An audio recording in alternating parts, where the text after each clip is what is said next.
சீனாவில் பரவவிருக்கின்ற HMPV virus குறித்து தேவையற்ற அச்சத்தை ஏற்படுத்த தேவையில்லை என்று இலங்கை சுகாதாரத்துறையினர் தெரிவித்துள்ளனர். இந்த வைரஸ் புதிய வைரஸ் அல்ல என்றும் இது 20 ஆண்டுகளாக இருந்து வருகின்ற வைரஸ் என்றும் அதிகாரிகள் குறிப்பிட்டுள்ளனர். 2023 ஆண்டு டிசம்பர் மற்றும் கடந்த ஆண்டு ஜனவரி மாதங்களில் இலங்கையிலும் HMPV தொற்றுக்குள்ளானவர்கள் கண்டறியப்பட்டதாக மேலும் தெரிவித்தனர்.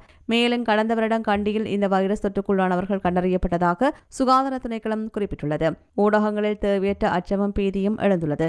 சீனா மிகவும் ஆபத்தான நிலையில் உள்ளது. ஒரு புதிய வைரஸ் வந்துள்ளது. COVID-19 தொற்று நோய் நிலைமைக்கு மீண்டும் சில நேரிடும் என்று செய்திகள் பரவி வருகின்றது. எனினும் இந்த வைரஸ் 20 ஆண்டுகளாக உலகம் முழுவதும் உள்ளது. இது எங்கள் சோதனைகளால் கண்டுபிடிக்கப்பட்டுள்ளது. சுவாச அமைப்பு தொடர்பான வைரசுகள் பெரும்பாலும் குளிர்காலத்தில் வரும். இந்த வைரஸ் அவ்வப்போதே வெளிப்படுகின்றது. பொதுவாக டிசம்பர் ஜனவரி மாதங்களில் உலகில் எல்லா இடங்களிலும் தோன்றும். கண்டி வைத்தியசாலையில் அதன் தொற்றாளர்கள் இருப்பதாக கண்டுபிடித்தோம். இவையெல்லாம் புதிதல்ல என்பதால் யாரும் தெரிவிக்கவில்லை. முக்கியமில்லாத விடயங்களை தெரிவிக்க வேண்டிய அவசியம் இல்லை. இது மிகவும் சாதாரணமானது என்றும் தெரிவித்துள்ளனர். சாதாரண விடயங்களை வெளியிடுவது தேவையற்றது என்றும் இதனால் பயப்பட வேண்டிய அவசியம் இல்லை என்றும் சுகாதார திணைக்கள அதிகாரிகள் குறிப்பிட்டுள்ளனர். இத்துடன் இலங்கையின் இன்றைய தலைப்புச்